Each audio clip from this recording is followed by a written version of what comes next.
Raider.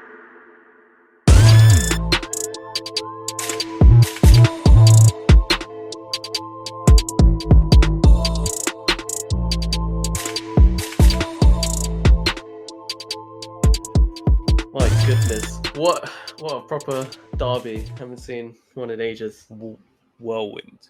I think, you know what, the build up to these games are always so dramatic and so big that sometimes, like, when the game actually starts, all of that just sort of gets lost and we end up beating them and taking all 3 points. So it never lives up to the hype of the build up. But yesterday was everything you want from a London derby, everything you want from a rivalry that's so famous, in London at least. But you know, it was very enjoyable to say the least. Definitely, yeah. I wasn't bored one bit. You know, constantly looking at the match, and yeah, it was exciting. It was thrilling. So the build up before the match was that we were extremely successful against Tottenham. Our home form against them as well, like, it's near perfect, to be honest. But Thomas Tuchel himself, he's not lost against Tottenham Hotspur. I think he's actually won every single time he's played them before yesterday. Okay. And obviously last season we kept beating them. Whether it was Conte or whoever, we kept beating them, and it seemed like one of those games that we were going into as a formality, basically. Like, the 3 points were sort of guaranteed because of sort of how good we are against them. And I don't think, like, okay, so Spurs as a team have definitely improved. They've got a better manager, and I think there was a stat that read, you know, they've been the third best team in the country this calendar year, so since January. So they've obviously been improved by Conte. But yeah, it was one of those games I was really looking forward to. Yeah, I think we all were, especially as Chelsea fans. What did you think before the game? Just before, when you saw the lineup, what did you think the outcome would be? Did you predict it, Yeah, or was it different? yeah. I saw the lineup. I thought he would pick the strongest team. Yeah, I didn't think he would change system, I think which was interesting. We both agreed last time that Cucurella would start. Yeah, and I think that's very telling of where Chilwell is at right now. But yeah, I mean, we can get onto Cucurella's performance. But yeah, I mean, the team itself started with all our signings: Koulibaly, Cucurella, and Sterling. And obviously he went 4-3-4-3, but Ruben was playing right wing back, Reece was playing right centre back. He didn't play Asby, so there was that little change from Everton. Yeah, and I think it worked really well. I think overall, I don't think it stuck as a 3-4-3. It moved into a 4-2-2-2. I always get confused with this 4-2-2-2. Yeah, so like, it was like a fluid hybrid system, which has worked for us, but I don't think we play it enough. But it worked really well yesterday. I thought I think Reece was given responsibility of Son, basically completely nullified him, didn't allow him to make, you know, runs in behind, or, you know, sort of try and cut in or anything. So, you know, we didn't have the Son threat. Kane wasn't that lively, I think, throughout the game until the end. But Kulusevski as well, like another player for them that's been electric. Like, he's really done well for them recently. Yeah. So I think we did well to nullify their attack, and I think we controlled midfield. And again, we needed to be clinical in the final third. How many times have we said that? You know, so. But yeah, overall, I feel like we dominated the game with the team he chose. What do you think? Yeah, I thought that we looked a lot better compared to how we played against Everton. The team looked very fluid. Yeah. What do you think the change it was? That why do you think it looked so much better than Everton? Is it because of the way Everton played against us, or because we had 68% possession in the first half against Tottenham, completely on top of them? So we obviously had a lot more of the ball, which we did against Everton as well. But why was the football was so much better? Like the passing and the movement and like just generally like going towards the goal, we just looked a lot more fluid in attack. It's Really, possible that we just needed some time to get back into it, because we looked quite poor during parts of preseason. So who knows? Maybe the my idea that it's a London derby as well would, set some fire in these guys as well. Uh, yeah, my personal feeling was that I think that the mhm. fullbacks, or the wing backs rather, them Yeah, changing had had a real effect on the way we played. And correct me if I'm wrong, but I feel like with Cucurella, we had a player that was so quick in possession of on getting from our half to the other yeah, half. His passing is so slick and so quick that the movement overall is so much more, like I said, hmm fluid. And with Ruben on the other side, like we had a player, well, Ruben and like sort of Reese as well. We had players that could actually dribble past players and play quick passes and sort of make our sort of build up a lot quicker than when we had Chilwell and Asby, for that's a good example. point you make. They were both doing bits like during the match, so it is quite possible Yeah, then that not having Chilwell and adding Ruben to the equation as well did make a big impact yeah. on the fluidity of the game, the passing and the dribbling, as you said as well, driving forward. Yeah, Yeah, yeah. So I mean, it's definitely one to look at in terms of how we're going to approach every game because we've said in the last few podcasts that we've done is that the system needs to change and we need to have more control in midfield, um, because we obviously have a lot of the ball, but we're not doing a lot with the ball. So naturally, for us, the next step was to have more control of of attacking possession and create more chances and put it in areas where we're going to attack the goal rather than just put ourselves in 1v1 position. So do you I sorry think, no, no. yeah, Do go on. you think that you felt like Reece was missing an attack at all this game, because he was playing right centre back for majority of it until Aspie came on? Yeah, but it looked like when we didn't have the ball, he was right centre back, but when we did have the ball, he was right back, and then Ruben pushed up or into So is midfield. this something that we So it could didn't. continue with through the season, do you reckon?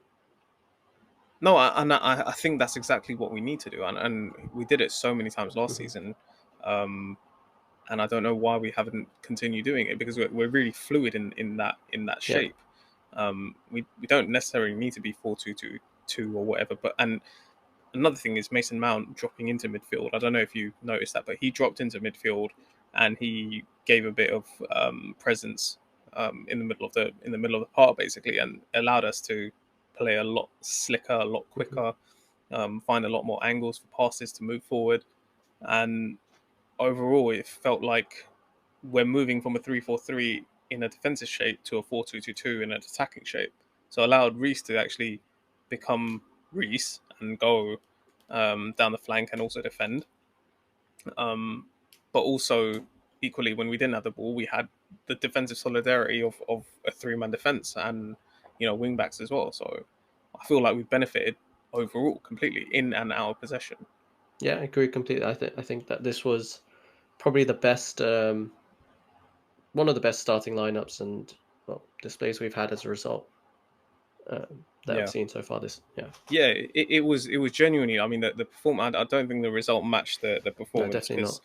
like, I think it was one of the best performances I've seen tactically. We were spot on, and you have to remember this is Antonio Conte we're talking about. This is the guy that is the master of the three at the back Yeah, system. So go up against him, and more than likely you're going to get slapped. So for us to compete and to not just compete, but also be so much better than his than his side, who weren't bad by the way. Like he had a really good team hmm out.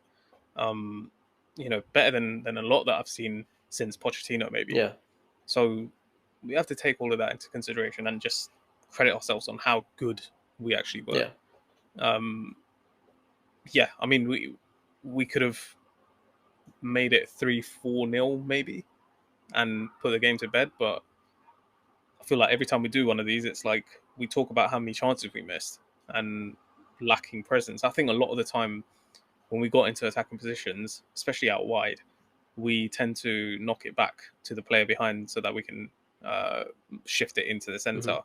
and then we sort of have runners in going diagonally. But like, if we could just use that opportunity to cross the ball in more and have like a proper striker to finish. And I know the whole thing about Lukaku will come up, but I think Lukaku, where he was very good, was in the box for Yeah. sure. But I think out of possession, I don't think tactically he was as good with his pressing and with his movement. Um, and I think, like having someone, we've been linked to Aubameyang obviously, but having someone with that box presence that can also double up as a false nine or as a wide player, someone that can link up, Yeah. um, would be massively beneficial in situations like we were in yesterday, Yeah. um, in those attacking positions. Yeah, we put the ball in the box many times, like many crosses. I think especially in the first half, but it didn't feel like there was someone there at the right place, to really put it in. I could only really see Yeah, Sterling, but even he wasn't in the right position for wherever it is that the ball was going towards. So possibly having someone yeah. with that So striker Sterling, instinct, that presence in the box would be a big benefit to us. yeah. So like Sterling, like you said, he played false nine yesterday. What do you think of him playing that role? Um, I didn't find it as what's it? I didn't find it as maybe impactful as they did possibly against Everton. Like that's just my impression of it. I didn't feel like I noticed his displays as much Mm. because he also did the false nine role against Everton, but for some reason it just didn't seem Yeah, as significant to me this match. I think what I mentioned earlier about the not having that presence in the box, that was more important to this match. I felt Kai yeah. Havertz, he put in a lot of effort, great runs, and for me that was a lot more of what I want to see um, in our attacking third. So yeah, His performance was. I really enjoyed watching Kai yesterday. I thought he was a completely different player to yeah, Everton. Um, whether that's because he's no longer playing centrally, I don't know. But like, his pressing and his link up is so good.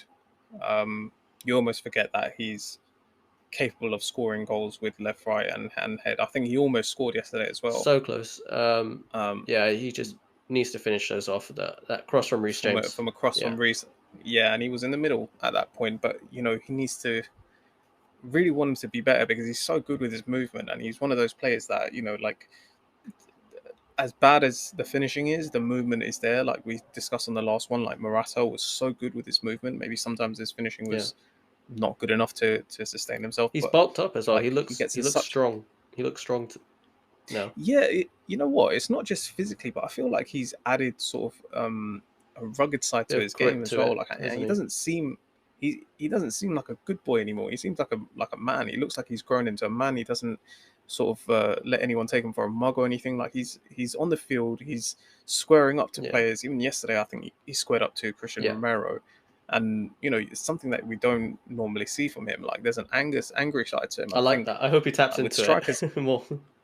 yeah, you with strikers, with great strikers. I mean, the strikers like Lewandowski and Aguero that don't really have this in their game. Maybe they don't need it. Maybe they don't need to channel it. But like, there's like a type of striker that they play on the edge. They play um, sort of edging on um, it being Yeah, violent, but they also know how to control that and channel it properly, so that strike a bit of it fear into the basically to defense opposition. not just fear, but just to um, create disruption, create a disturbance in the defense, and make them lose focus Yeah. basically. So I think it's a really good skill to have if you're good at Hmm. it. We obviously had that with Diego Costa Yeah. famously, but then there's always also guys like Luis Suarez and stuff. So it's a nice thing to add to his game, but there needs to be the finishing there. And yesterday, he should have put the game Yeah. away. He should have absolutely buried that game, and we should have been walking away with 3 points even before all the controversy and all this kind of stuff. 100%. I So, think even yeah, Sterling had hopefully, some chances as well that he should put away. Mason Mount with a chance he definitely should have put away as well. So it could have easily been yeah, five. I think we could have honestly gone to I five. really, I really don't want to keep talking about how many chances we missed every single time we played, because ultimately, if things don't go well, it'll be on Tuchel. But Tuchel's done all he can. He's putting those players in a shape that will allow them to Yeah, score goals. There's no doubt about that. But he's not playing counter-attacking football. He's not playing long ball. He's playing possession-based football with intent to go into the box and find 2, 3, 4 players in there. With cutbacks or with you know shots outside the box even. So like there's no lack of effort on goal. It's just clinical nature which we just don't have. We don't have the finesse and the, I don't know. You need to have that goal scoring gene in yeah, you. That bone. So but like I said, we've been linked with Aubameyang. We know Aubameyang knows where the back of the net is. He's one of those players that will get you 20, 25 goals. Mhm. If the I don't want to say the system, but if the football is good and it's putting him in the scoring positions, and he's going to 9 times out of 10 score them. So, Yeah, um, it's one of those players that I feel, despite being 32, 33 or whatever he is, you could see him in that team yesterday, um, on the end of chances. And, we're, like I said, scoring 3, 4 goals against Spurs, shut the game out, and we're going home with 3 points, no hundred problem. percent, 100%. I think that he is So excellent in that regard. yeah, yeah. So yeah, I mean that was the first goal was I can't even remember the Koulibaly, first first goal was from a set piece. Yeah, yeah, yeah. yeah. So buzzing for him. That was a great goal, great finish. I got Um, David Luiz flashback from that. His first yeah, goal. it seems to always happen against Spurs. It always seems to happen. Like our goals always come from set pieces, and yesterday was just unbelievable, unbelievable finish. No, it was incredible. He was perfect placement and he puts it away so well. And overall, I think Yeah, his performance yesterday was fantastic. Anyways, his defending, passing from the back, excellent. he's been solid. I think he's had a couple of moments where he could have done without. I think he's been a bit rash with his decision making against Everton and yesterday as well. But for 88 minutes, he was perfect. So he's a player that he's sort of, like we said last time. Like he's come into the team and he's just looked like he's been playing for us for ages. So um, so happy with the performance, honestly. No, likewise, likewise. I mean, I think if we're going to talk about the back line, even Cucurella, I know he's a wing back, but Cucurella, excellent. Top, Excellent. top. Just I thought he was brilliant from the yeah, start. It was so slick, so quick. even Um, passing like new, vertically ahead as well. Amazing, amazing passing. yeah, like his tactical awareness and his positional awareness is so Hmm. good. But then I thought there was a couple of moments yesterday where maybe he was in position. He was in a position where he may have been defensively vulnerable, Okay. but he has the pace to recover and to get back and actually make those challenges. And I feel with Chilwell, I love Chilwell. Um, I think defensively, I think he's not as quick as Cucurella to not only react but to also physically get back and be able to make challenges. Um, it's hard because I really love Chilwell. I don't want to chat too much about him, about his flaws or anything, but Cucurella is for me the real Yeah. deal. Honestly, he's the reason Brighton put him up at 60 million. It was everything that we saw yesterday. He was just top class, just non-stop runner. Um, he plays on the ball. He plays like a midfielder, like a winger. Um, Off the ball, he's a top class defender. Makes great tackles as well. So, like I thought, it was a proper 8, 9, 10, 9 out of 10 performance yesterday. Yeah, I'd agree. No, I think he'll fit in really quickly, and he already has. It seems so. No, it's great to have him Yeah, for Tuchel. I think that he'll bring what we were missing as well. I think last season we did miss Chilwell quite a lot, and this guy will bring in something possibly even a bit more as well. So yeah, I'm excited to see how his yeah, season goes with us. yeah. I mean, both our signings, Koulibaly, Cucurella, fantastic. Sterling, I thought was really good. Provided the assist for Reece yesterday. Yeah, that was really level-headed from him. Very, very calm, Yeah, very I composed. like Yeah, him. I like him in that role, but I think he wasn't restricted to being central. If I'm not wrong, he also played out wide. I like he went out right, he went to the left, and he was yeah. He playing like has a winger. a Some he has a license to roam about. I think that Tuchel's told him that do your thing because you yeah, can see him dropping into midfield as well when we need it. yeah. I think Mason sort of dropping into midfield helped a lot with build up as well. I think Yeah, where we could he control had the some. ball and where we could control the ball and sort of drive forward with it. He was there. Maybe Kovacic does that sometimes, but I think having the extra man in field really helped with the build up and keeping our shape and not allowing Tottenham to get near us really.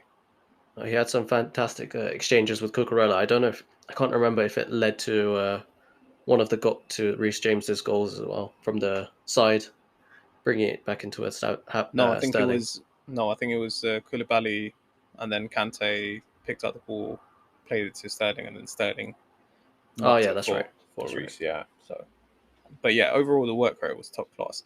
One man I thought was unbelievable was Jorginho. Right. Yeah, I agree with you. I think up to the mistake he made, fantastic, Yeah, fantastic. yeah. I think that it Like, was just that one thing that happened. yeah. Um, I mean, it but reminded he, me why he is considered, world class in his role. So yeah. I mean, yeah, it was his game. yeah. Everyone was playing around his game. Whatever he did was what dictated what we did. It just seemed impossible to press him. It is It, impossible in terms of, as we've said before, like he's so good at making those short runs, 5 yard yeah. vicinity for players to act as an outlet. But Hmm. even, I mean, in terms of like driving the ball forward yesterday, like his vertical passing was top notch. He was back to being his normal self. I don't know if that has a lot to do with playing alongside Kante, because Kante's sort of a runner and he can carry the ball, Yeah. and Jorginho can sort of just remain back. And I thought a lot of the time we were in a 4-2-4, so Kante moved up um, when we were pressing, went up Hmm. and was pressing alongside Havertz and Sterling and Mount. So it gave Jorginho a bit of a chance to not have to press. But when we recover the ball, it was always him. Like he was dictating where the ball was going, what direction, what tempo, and Yeah. it was just like a classic Jorginho performance. And I thought like it was one of those things that helped us dominate the game essentially. Yeah. On top of that, you could see him communicating with Ruben and Havertz with those runs um, that they made. So it's good to see that you will get goals from that, here and there. So Yeah, I mean, that those like long we balls that he distributes to them when they're making a run when the opposition defense is asleep. So Yeah, I mean, we made them look very ordinary. Like we didn't allow them to play their own game, yeah. but we also didn't allow them to affect our game. And for an Antonio Conte side, that's extremely rare. Like that doesn't happen, Hmm. So I thought we were top class um, in all aspects and in all areas of the field. I mean, I was very impressed with Jorginho. Just that one mistake was, you know, big, big error. So just to add some context to the game yesterday. So the first half, we had 67% ball possession. We had 8 shots Hmm. to Tottenham's 2. Um, yeah, I mean, we had more corner kicks, more big chances overall inside the box and outside the box. In the first half itself, we had 318 accurate passes, 361 passes, as opposed to Spurs' 178. Yeah, Unbelievable! Like almost double their passing. Um, more dribbles, more everything. Same story in the second half. We had 236 passes to their 162. So we absolutely dominated them all over the field yesterday. And like I said, we should have come away with all points. But then obviously we got to the end. Towards the end, it was 2-1 after Højbjerg scored his great goal. Maybe it shouldn't have stood, because there was talk that Richarlison was obstructing Mendy. I could have seen that. I mean, Mendy was right in the line of Mendy and also the shot from Højbjerg. So maybe that goal shouldn't have stood. But you give it the benefit of the doubt because of the amount of distance between that. And then we had a very unfortunate incident towards the end where Spurs were piling on the pressure and they were taking shots at goal, and we had to clear, and we conceded a couple of corners. They obviously scored from the corner to make it 2-2, but just before that corner kick, where Harry Kane scored, there was an incident between Christian Romero and Cucurella, which is being blown up now in the media completely, obviously. The FA officially have taken no action because they deemed it to be non-violent conduct. I don't know. But he essentially, Christian Romero at a corner, pulled Cucurella by the hair, which he has a lot of, by the way. Pulled him, dragged him to the floor. It was in the referee's sights. Anthony Taylor, who's a referee that we've historically had an issue with. He's, for some reason, never been fair towards us. I think personally, I feel like he is a cheat. I think he cheats, and I think we were cheated out of another game yesterday. I don't see any context in which dragging a player by his hair violently to the ground, it does not result in a free kick or in at least a red card. If the ball's not in play, that's a red card all day long. You can't just go around. I mean, there shouldn't be a rule that allows players to do what Romero 100%. did. There's no chance. I don't know what sport that is, but that you can't do that. It's not a thing. So I don't know what's happened yesterday that the referee's seen it. Yeah, that makes it even has worse. seen it, and there's been no action taken. And by the way, that the ball was in play. So technically, we should have had a free kick, and there should have been a red card. So I don't know what that decision has where that's come from. So I mean, I'm still a bit dumbfounded because I'm just thinking, like, is it just okay to drag players by the hair now and not be penalised for it? Like, can we do that on corners as well? Terrible. Just to have a VAR facility and it's still failing to that extent. How can you justify it? It makes no There's sense. no way to. There can't be a reasonable explanation as to why that's allowed to be overlooked and to be okayed. I don't understand. I mean, last season we had a problem with Maguire away at Old Trafford where he was literally holding Asby by like both arms I have a around feeling him, even dragging him in to the both floor. Liverpool games as well, It wasn't we had a similar issue. exact same thing, and I don't understand what it is. Is it just us, or are other teams facing this? I don't understand.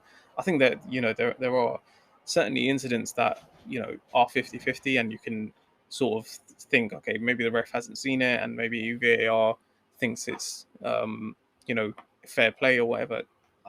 Those you can understand. Maybe you can sort of have an argument for both sides. I can't see the argument for what happened yesterday. Yeah, this is a direct violation. It's violent conduct, Yeah. and I don't understand how it's been allowed to stand. But anyway, it's the controversy. People are going to talk about it, and people are going to forget about it. The referees are going to continue with their lives, and they won't really give a crap anyway. So, but yeah, all of that resulted in a lot of flaring up, a lot of heat on the touchline. Thomas Tuchel, I don't know what happened to him, but he turned into an absolute roadman yesterday. He was taking no prisoners. He was. I always think it's brave when you want to pick a fight with Conte, because the guy looks like a madman. Yeah, he really did. I have no clue what happened the first round. I think the first one was Conte basically walked over, like when they scored the first goal. He came over to Chelsea's technical area. He was basically go over to our side in order to get a good look at the Spurs fans. I mean, it's just natural. It's just emotional. Tensions are high, and I don't think Tuchel like that. I think both staff members from both teams they were booked, weren't they? Tuchel's team and Yeah, Antonio's. I mean, I'm pretty sure everyone got a yellow card that was on the bench yesterday, at Yeah. least. And then, yeah, so he barged him, and then and then we scored, and then Tuchel had his Mourinho moment and ran all over to the other side of our ground via Spurs' touchline. Yeah. And yeah, it sort of just kept kicking off. So it was everything that a London derby should be. But yeah, towards the end, there was obviously reasonable. There was a reason for us to feel like we've been hard done. Um, and then towards the end, at the full time whistle, Tuchel and Conte went to shake hands, and obviously Tuchel didn't like the fact that Conte didn't look him in the eye while shaking his hand, so sort of grabbed him, held his hand, pulled him back, and said, "Look me in the eye when I'm shaking your hand." So it got a bit peak, man. It got a bit peak, but you know, it's all been sort of watered down now. I think Tuchel and Conte have both accepted that they were just enjoying themselves, and it was a highly emotional game. But Yeah. they're both red carded, so um, significantly, both will not be on the touchline for their next game because of what happened yesterday. So yeah, it's just handbags. That's all it was. Yeah. It was entertaining to watch. It felt more like a London derby than anything, Yeah, I'd say. I hope this is a platform for it to be further built on, because you know it's such a entertaining sport as it is. I think we've lacked a bit of rivalry Yeah. in the last few years. Like we used to have Alex Ferguson and Arsene Wenger, and then we had Mourinho and Rafa Benitez, and well, Mourinho versus everyone really. But yeah, so I remember Mourinho versus Conte as well. Though those were big. I don't think there's a manager Mourinho hasn't come up against, squared up against. So we need a bit more of that. Yeah. But yeah, overall, fantastic game. Unfortunate result. We didn't lose, which is great, Mhm. because that would have been the worst. I think Um, also we know we dominated. The players know, and the manager knows as well. So yeah, they'll feel in maybe a bit, yeah, as you said, hard done, but they'll at least know that they earned a win. yeah, absolutely. Yeah. So I mean, we can't complain about the performance because it was top notch. Um, could have done better finishing. Defensively, I thought we were fantastic. Just a couple of moments. I think even for Harry Kane's goal, we could have been a bit better on the corner positionally. Yeah.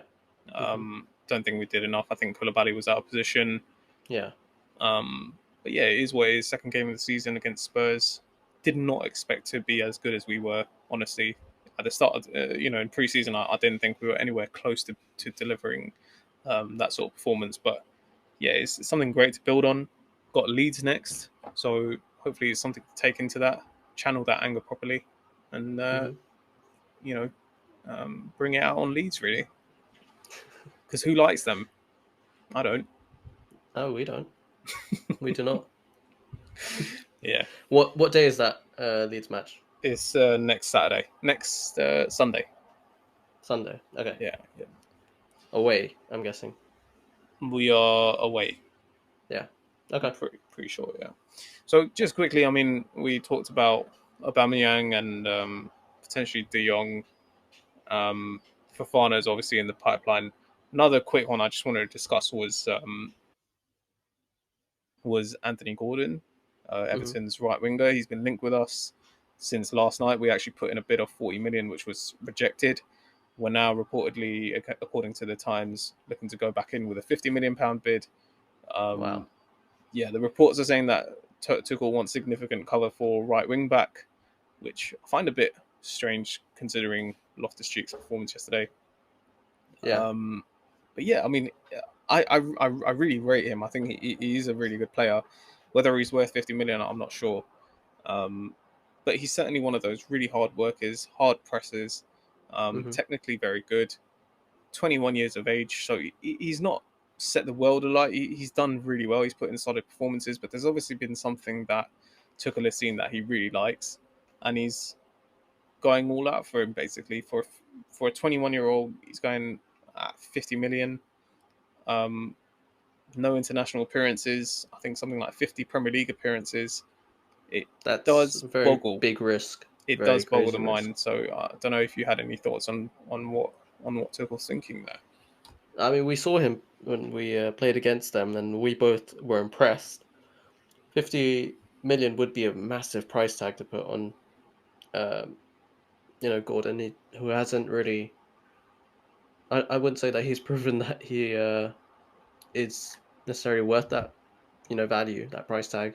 Mm-hmm. But who knows? Yeah, Tuchel will know best for his system what he wants. So Yeah, we've seen that yeah, with Cucurella, Sterling, and Koulibaly. We've seen that he's signed 3 players, and Chukwuemeka as well. He signed 3 yeah, players that fit his team. yeah, So we can't doubt his own thinking. That's just his thinking. That's how he wants to put the squad together. yeah. We can't blame anyone um, except for him if it goes wrong, which is completely fine. I think it's better that we at least have someone accountable that is actually responsible for our results directly. Hmm. So yeah, I mean, if he wants him, but 50 million is a bit steep. I don't know. We still need, I think, a striker. We need another centre back for Fana. Um, that should amount to at least £100 million.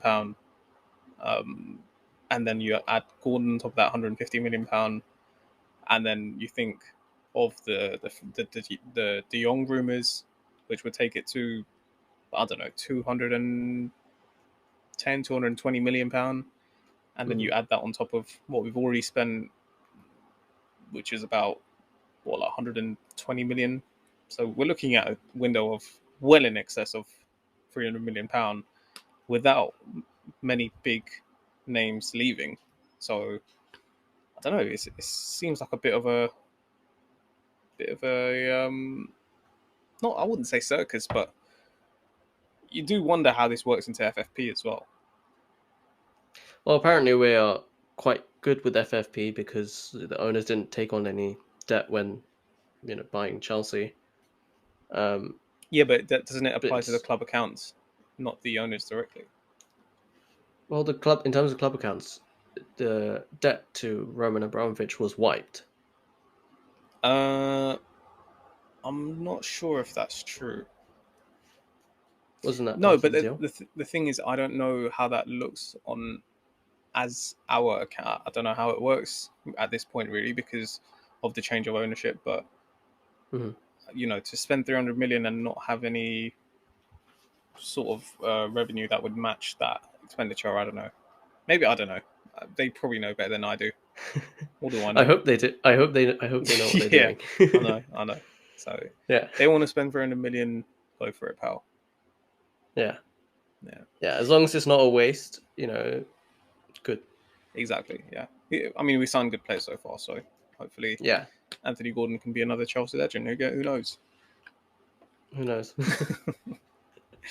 All right, All right. I think we can wrap on that. Yeah. Leeds next.